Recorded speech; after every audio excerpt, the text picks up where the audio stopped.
السلام علیکم ورحمۃ اللہ۔ میرے پیارے بھائی، آپ نے یہ علماء کے فتاوی جات اور احادیث بھیجی، جزاک اللہ خیرا احسن الجزا۔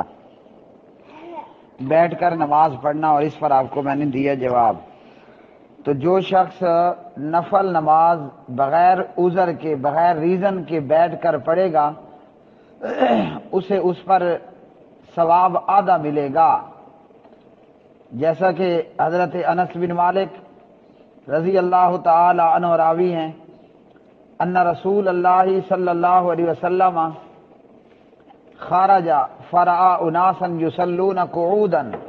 فقال صلاة القاعد على النصف من صلاة القائم۔ ابن ماجہ حدیث نمبر 1230۔ انس کہتے ہیں کہ نبی علیہ الصلوۃ والسلام باہر نکلے، یعنی اپنے گھر سے باہر تشریف لائے، تو دیکھا کہ کچھ لوگ بیٹھ کر نماز پڑھ رہے ہیں، تو آپ نے فرمایا بیٹھے ہوئے کی نماز کھڑے ہوئی کی نماز سے آدھی ہے، یعنی اس کو کھڑے ہو کر نماز پڑھنے والے کی نماز کے مقابلے میں آدھا ثواب ملے گا، جو بغیر عذر، بغیر ریزن کے بیٹھ کر نماز پڑھ لیتا ہے۔ یہ حدیث انس رضی اللہ تعالی عنہ سے ابن ماجہ میں 1230 نمبر پر،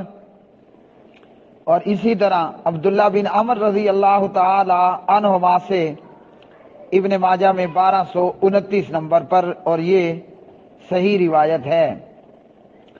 عبداللہ بن عمر بھی کہتے ہیں، عبداللہ بن عمر کی روایت میں ہے،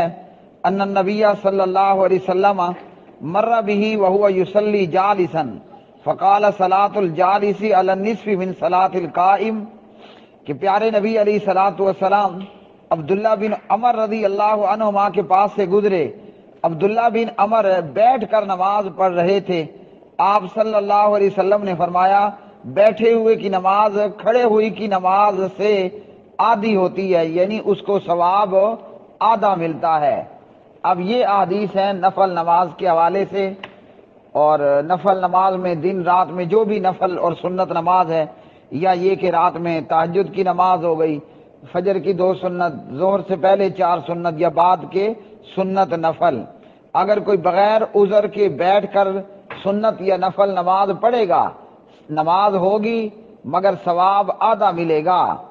اور اگر کوئی فرض نماز بیٹھ کر پڑھتا ہے بغیر عذر، بغیر ریزن، تو پھر اسے نماز لوٹانا ہوگی، اس کی نماز نہیں ہوگی، کیونکہ یہ ارکان نماز میں سے ایک رکن ہے، اور بلا وجہ بغیر عذر بیٹھ کر نماز پڑھ لینے والا، اس کی نماز نہیں ہوگی اور اس کو نماز دوبارہ پڑھنا ہوگی۔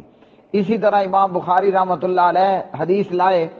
کہ اگر کوئی، بلکہ امام رحمۃ اللہ علیہ نے باب باندھا اور روایت لائے، اگر کوئی بندہ نماز کی کچھ رکھتے عذر کی صورت میں بیٹھ کر پڑھ لیتا ہے، اور اگلی کچھ رکعتوں میں اس کا وہ عذر ختم ہو جاتا ہے، اور وہ کھڑے ہونے کی قدرت حاصل ہونے پر کھڑے ہو کر بقیہ نماز پڑھ لیتا ہے، تو اسے بھی نماز نہیں لوٹانی اور اس کی نماز ہو جائے گی۔ هذا ما عندي والله تعالى اعلم بالصواب۔